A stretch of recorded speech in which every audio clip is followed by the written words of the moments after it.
Have you ever felt like things around you are slowly slipping out of order? Like you're always one step behind, even though you're not rushing anywhere? I've seen that look many times, kind, tired eyes searching for a bit of calm.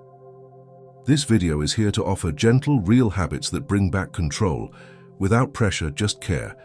You know, one of the simplest things that quietly brings order into your life is how your morning starts.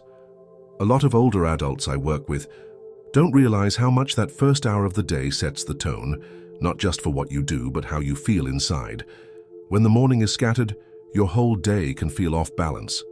But when it begins with a little structure, your mind finds steadiness and your body follows. I remember one woman I used to visit.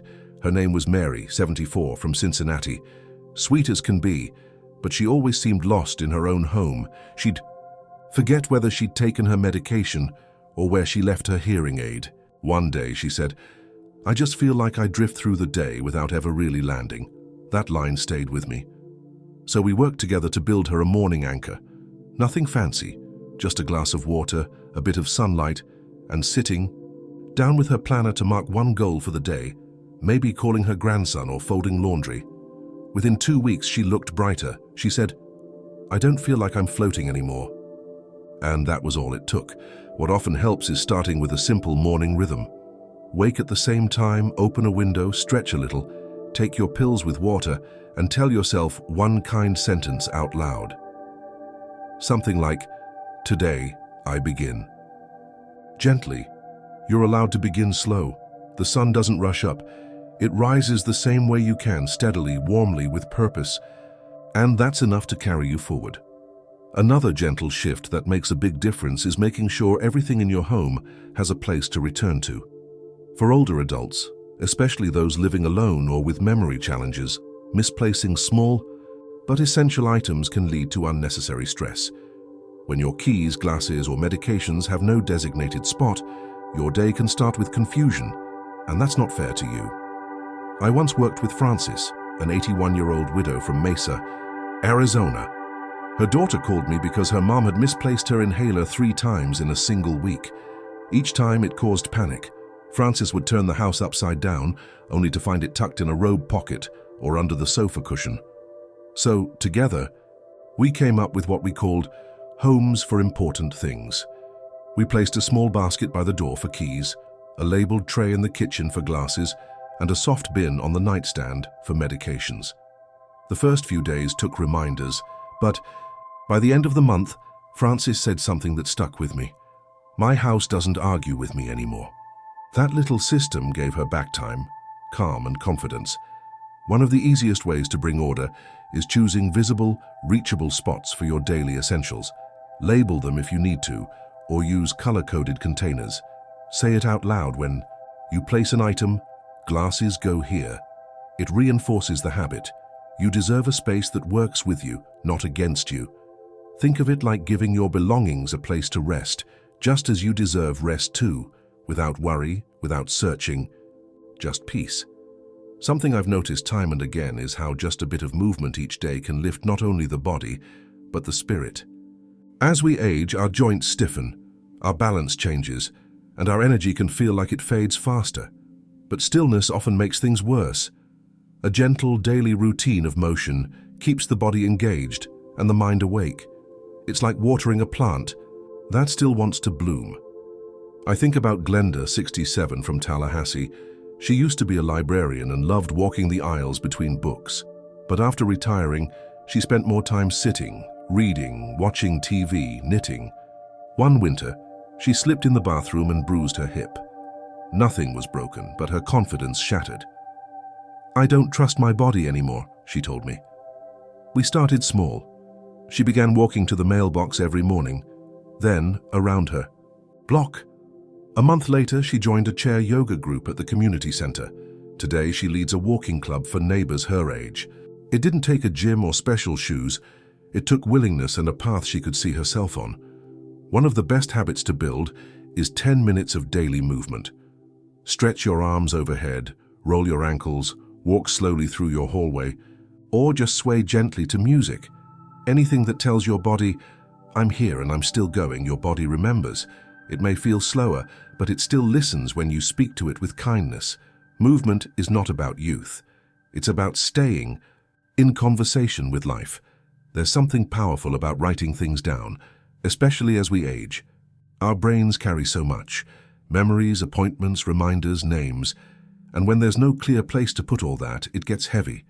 I've seen many older adults feel anxious or forgetful, not because they're losing ability, but because they have no system that supports them.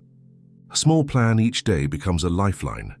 Loretta, 76, from Austin, came to me after telling her doctor, "I'm exhausted every night, but I don't know from what." She wasn't working, wasn't caregiving, but still felt like her days vanished, in a blur. When we talked, I learned she kept everything in her head: shopping lists, birthdays, bills, even the names of medications. I handed her a soft-covered notebook and said, "Let's just write down 3 things each morning." She started with take a walk, call Jean, and boil eggs. That was it. After a week, she said her brain felt lighter. And, most importantly, she wasn't overwhelmed anymore. She felt in charge. One of the most helpful things you can do is jot down a short plan each morning. Pick 1 must-do, 1 want-to-do, and 1 maybe later. That's enough. It gives shape to your day without pressure. You've carried so much through life, it's okay to let the paper carry it now. A plan isn't about control. It's about offering yourself ease, like laying stepping stones across a stream so you don't feel lost in the current. One quiet but deeply nourishing habit is staying connected to others in a way that feels regular and intentional. As people grow older, many tell me they didn't expect how lonely things might get. Not in a dramatic way, just in little moments where silence fills the house more than laughter. And over time, that quiet can turn heavy. Loneliness, especially, in later years has real effects on sleep, memory, and even heart health. Helen, 80, from St. Paul, lost her husband 5 years ago. For a while she told herself she was fine, just adjusting, but she started forgetting small things, lost weight without trying, and no longer felt like herself. One day her niece came by unannounced, and Helen cried just hearing someone say her name. Together we built a simple rhythm. Every Monday she called her neighbor Dorothy. Every Friday she visited her niece for tea. Just those 2 touch points each week brought color back to her voice. "I feel like a part of something." Again, she told me, what often helps is setting a regular time for connection, even if it's small. A weekly phone call, a standing lunch, a check-in with a neighbor. Put it on your calendar like a medicine your spirit needs. You are not meant to drift alone. Your voice matters. Even a 5-minute chat can be the thread that ties one heart to another. And in that bond, there's comfort, strength, and something deeply human. Evenings can be beautiful, but they can also bring a kind of restlessness. As we age, our sleep tends to change. We fall asleep slower, wake up more often, and sometimes feel less rested. Many older adults I meet tell me they dread the night, not because of fear, but because they can't seem to fully let go of the day. That's why having a small bedtime ritual is more than comfort. It's a message to your mind and body that rest is safe and welcome. Barbara, 72, from Santa Rosa, struggled with sleep for years after her husband passed. "My mind starts racing the moment I lie down," she told me. She tried pills but didn't like how groggy they made her. So we created a simple nighttime routine. Every evening at 8, she would make chamomile tea, turn off the television, dim the lights, and put on soft instrumental music. She added one final step, writing down 3 things she was grateful for. Within a few weeks, her sleep became deeper and more peaceful. "It's like I finally have permission to rest," she said. One of the gentlest ways to support better sleep is by creating a calming rhythm before bed. Turn off bright screens, sip a warm drink, stretch your arms or legs lightly, and take a few quiet breaths. Let the day go, piece by piece. Sleep is not a reward, it's a right. You've done enough. You are enough. And every night, you deserve to enter rest not with worry, but with softness and trust. If any of these habits spoke to you, I'd love to hear which one felt most helpful right now. Leave a comment below. And if you'd like more support like this, Don't forget to subscribe and tap the bell so you never miss a gentle reminder. You're not alone. You're stronger than you think. And life still has room to grow, one kind habit at a time.